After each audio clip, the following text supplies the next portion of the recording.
The book of Exodus, chapter 19, verse 1, Exodus 19 and 1, Exodus the 19th chapter and the first verse. God's agreement with Israel. The Israelites reached the desert of Sinai in the third month of their trip from Egypt. Excuse me, they had traveled from Rephidim to the Sinai desert. The Israelites camped in the desert near Mount Sinai. Then Moses climbed up to the mountain to meet with God. The Lord spoke to him on the mountain and said, "Tell this to the Israelites, the great family of Jacob. You people saw what I did to the people of Egypt. You saw that I carried you out of Egypt like an eagle and brought you here to me. So now I tell you to obey my commands and keep my agreement. So if you do this, you will be my own special people. The whole world belongs to me, but I'm choosing you to be my own special people. You will be a special nation, a kingdom of priests. Moses, you must tell the Israelites what I've said." So Moses climbed down the mountain and called the elders of the people together. Moses told the elders everything the Lord had commanded him to tell them. And all the people spoke at the same time and said, "We will obey everything the Lord says." Then Moses went back up to the mountain and told the Lord that the people would obey him. Then the Lord said to Moses, "I will come back to you in a thick cloud. I will speak to you. All the people will hear me talking to you. I will do this so that they will always believe that what you tell them." Then Moses told God everything the people had said. And the Lord said to Moses, "Today and tomorrow you must prepare the people for a special meeting. They must wash their clothes and be ready for me on the third day. On the third day, the Lord will come down to Mount Sinai, and all the people will see me. But you must tell the people to stay away from the mountain.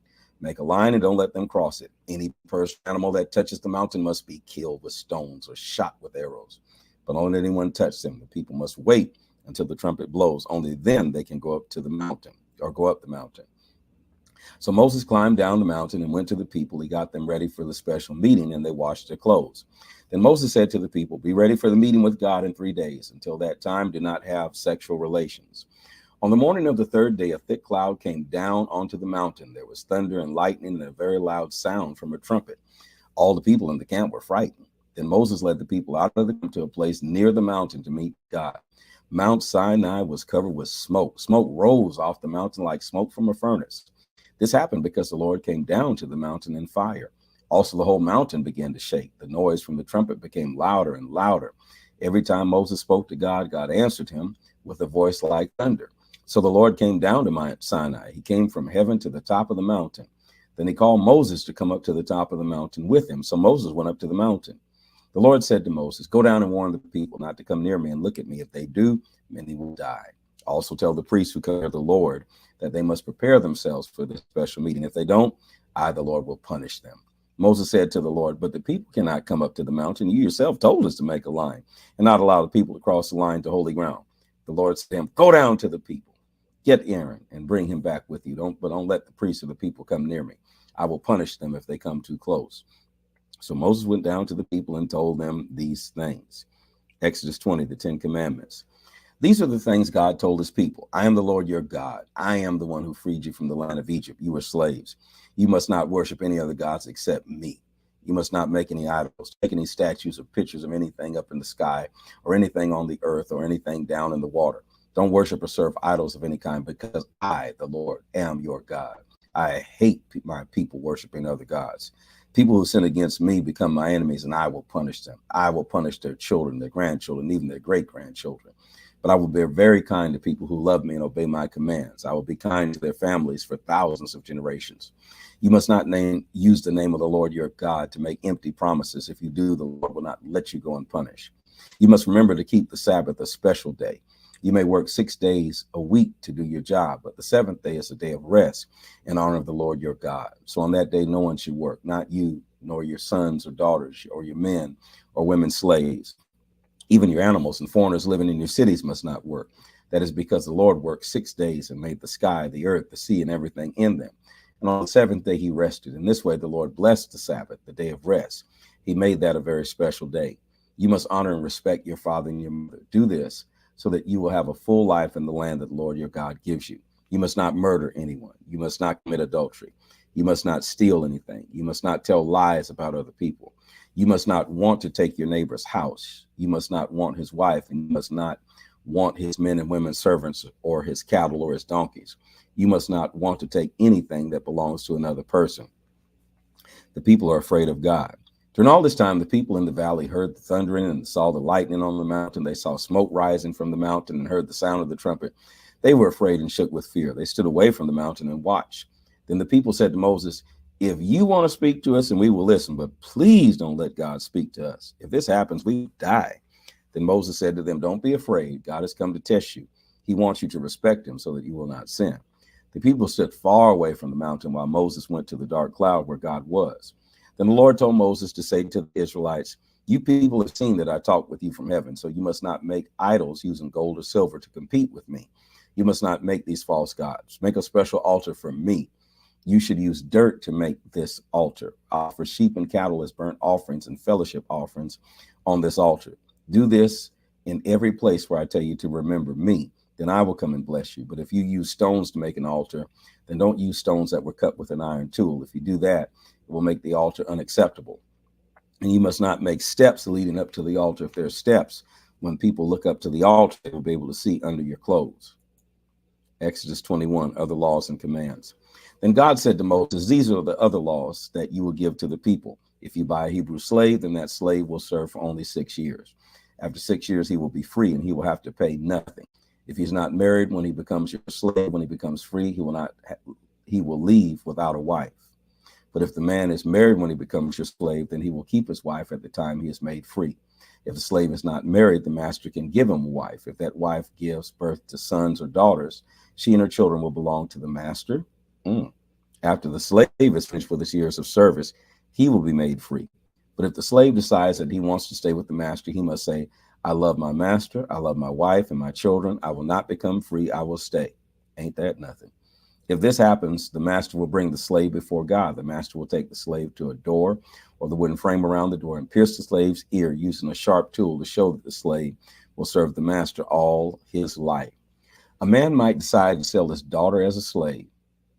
Jesus. If this happens, the rules for making her free are not the same as the rules for making the men slaves free. If the master who chose her for himself is not pleased with her, then he can sell the woman back to her father. If the master broke his promise to marry her, he loses the right to sell her to the people. If the master promised to let the slave woman marry his son, he must treat her like a daughter, not like a slave. If the master marries another woman, he must not give less food or clothing to the first wife. And he must continue to give her what she has a right to have in marriage. The man must do three things to her.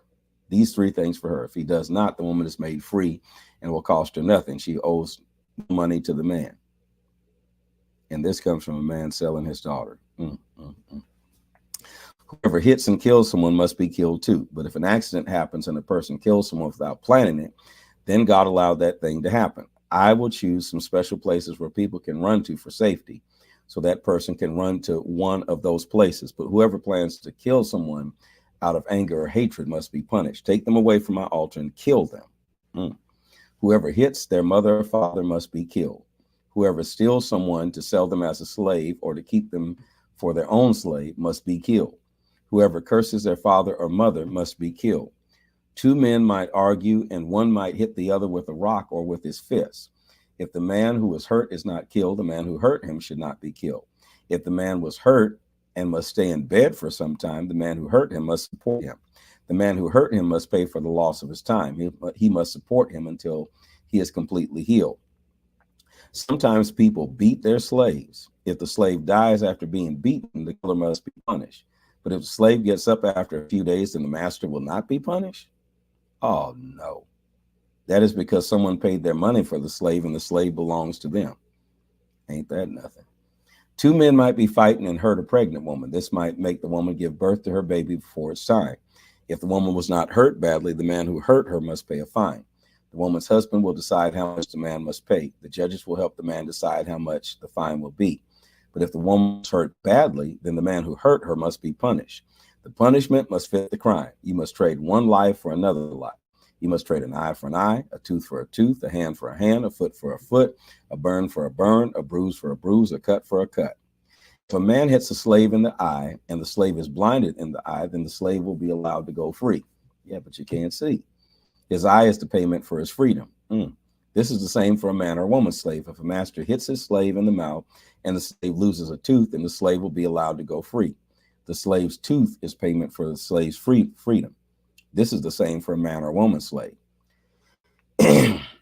If a man's bull kills a man or woman, then you should use stones and kill that bull. You should not eat the bull. The owner of the bull is not guilty.